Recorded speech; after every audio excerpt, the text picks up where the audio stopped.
Ito ang mainit na balita at trending ngayon sa mundo ng social media.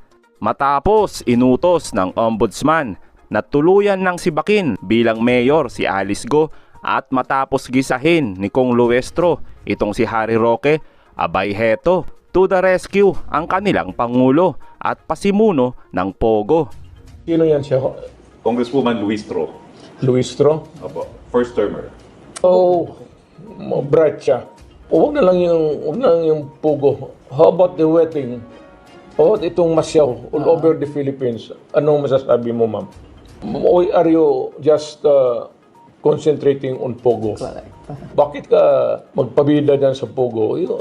If you want to be a moral person, lahat po na, lahat ng gambling. Huwag lang Pogo. Bakit ka mag-concentrate dyan sa Pogo na illegalized? Ngayon, ang mabuti talagang gawain mo, sana ma-presidente ka. Para ma-educate ka rin. You regulate. So, sildado ka ng gobyerno, trabaho ka naman. Do not just ever be complaining about the mess that we are in. Dagdag pa ng dating Pangulo, wala siyang pake sa ICC. Ano yung ICC na yan?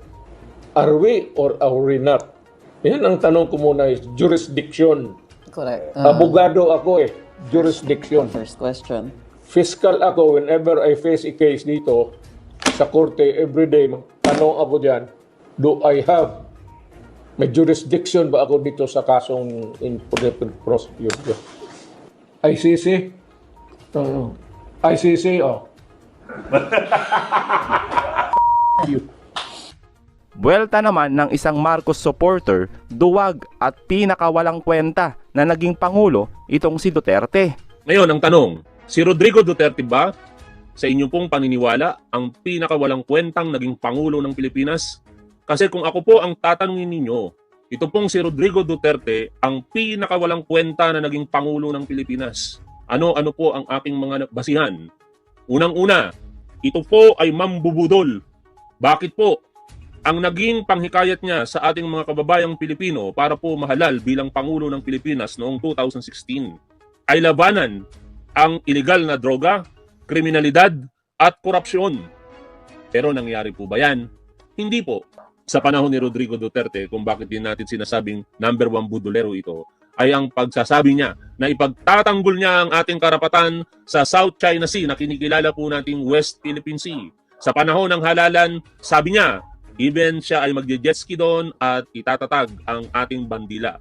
Sa panahon din po ng kanyang panunungkulan, naging laganap ang isang illegal sa China pero pinahintulutan niya po rito na maglipa na sa pamamagitan po ng kanyang de facto policy about Pogo nang sabihin niya po sa harapan ng publiko that Pogo is good pagdating po sa mga kritiko ng Duterte administrations. Yan po talaga ang pinaka hindi naging katanggap-tanggap sa lahat ng naging parte ng pamumuno nitong si Rodrigo Duterte.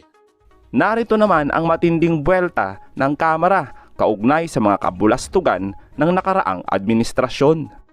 I personally don't see why there would still be that call for regulation. Nabanggit naman po ni Chairman Tenco na ang revenues from Pogo is only 7 billion.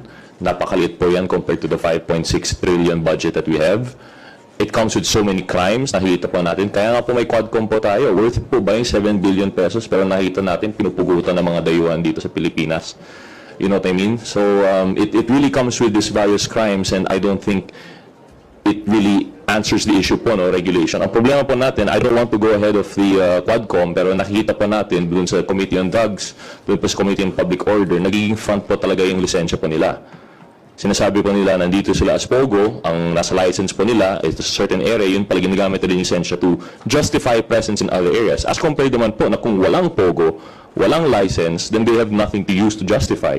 So I think dun po yung mahirap na ipagtanggol na dapat i-regulate na lang when the regulation itself is being used to shield the perpetrators.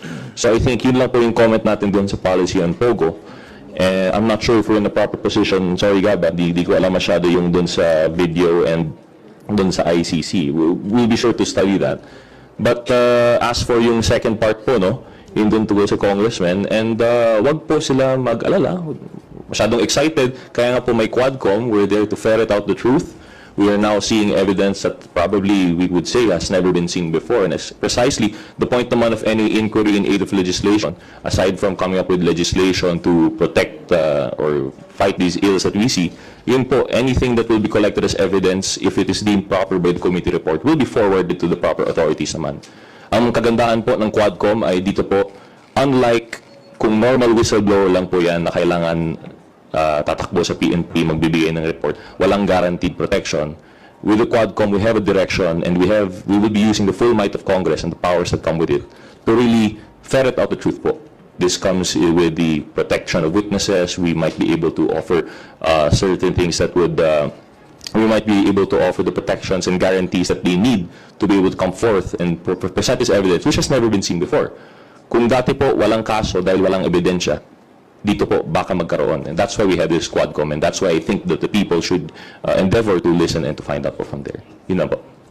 To add lang, no, with what Kong Roger saying about, yun nga, lumalabas yung mga ebidensya. The reason why Mr. Yang was named is because this was given by a witness that was under oath. So, we are following processes here. Hindi to something that is a fishing expedition and all. This is really something we are looking into dahil nakakatakot, and everyone deserves to know the truth. Yun ang talaga. Yung mga ebidensya lumalabas sa committee hearings. And kung may mga witnesses that are saying under oath these things and linking to certain personalities, then hopefully ang mga witnesses then being invited will show up, because kung hindi kayo magpakita, baka siguro may tinatago kayo. We don't know. But it is best for everyone sana to be active in this, to participate in this, because this is not a small matter. To link, to see the connections with the drugs, the trafficking, the illegal, the source of money, and everything else na hindi natin alam ano pang pwedeng mangyari. Which is why importante itong Quadcom na to, na talagang makita ano ba nangyari, anong nangyari dati, at bakit nangyari to. So, yun po. Sorry, just a quick addition po, no? Just to clarify, Gab, if I may ask, no? Sorry, the former president said, kung mayroong ebidensya laban sa akin, was he making reference to himself or not necessarily? Actually, sir, hindi sa kanya. Kay kasi parang ang dating sa kanya, nalilink siya doon kay Michael Yang. Yun po yung question na pinost kasi nung mga host. It's the host. So, hindi naman po galing sa kanya yung linkages. So, wait, sorry. It is the host that insinuated a link. It's not Congress. Congress never, wala naman, hindi naman, bakit kami masama dito? Wala, hindi naman pala galing sa Congress ang paglilink. Nasa sariling nag-interview pala sa kanya ang naglilink. Ba, dapat questionin niya yung nag-interview po sa kanya, hindi kami. Kung wala naman pong link, I mean, who is Michael Yang sa kanya kung walang link? Yung host lang pala nag-insinuate. So, bakit tayo masama? We're just doing our jobs here and trying to find the truth, because dapat tumigil na yung ganito. Itatanong ko lang po, ibabalik ko lang po doon sa crystal ball. Baka po mas malinaw yung crystal ball nyo. Sabi po kasi ni former presidential spokesman Harry Roque, meron daw po nga plano na i-impeach si Vice President Duterte. Pero hindi raw po magtatagumpay ayon sa kanyang crystal ball kasi daw po mataas ang trust at approval rating po ni VP. Reaction lang po. Secretary Roque, napakalabo po ng crystal ball ninyo. Dahil wala po, kahit sino man dito, kami po ay we're in the daily briefings from Congress. Wala pong kahit anumang intensyon na ma-impeach si VP Sara. As in, wala. Ngayon, bakit hindi niya nakita sa crystal ball niya na nakadawit pala siya sa Pogo? Yan ang tanong nyo. Yun po ang nasa crystal ball ko. I think if you remember, no, when this whole ICC thing started, Senator Bato said hindi siya takot, di ba? May sinabi siyang ganun. And then later on, bigla siyang umiyak. Kasi meron daw siyang mga grandchildren. Ngayon, he's saying, what did he say? Unfounded? Alarming daw Alarming. statements. alarming yung statement. Why is it alarming? Why? Where is this coming from? Kasi kung wala naman anything, di ba, kung wala ka namang kasalanan, why would you be alarmed? Ako lang I mean, I don't understand also why that's his reaction. He has every right to react, sure. But also ask yourselves, bakit for him alarming? What's there? Saan nanggagaling yung ganun? Kasi even for me, even for us, I don't think it's alarming because wala naman dapat nangyayaring anything for ICC to see. Dapat. But do you think the government po should cooperate po with the ICC investigation? Kayo po personally as a lawyer. We shouldn't stop with whatever the ICC will do within their mandate. If they want to come in, wala tayong gagawin. With the same direction as what the admin said. We will not lift a finger. We will not also aid. They can come here to the Philippines and look, and we will not do anything. We will not do anything. It's up to them. They're independent body to see what they can see, as long as they respect our laws.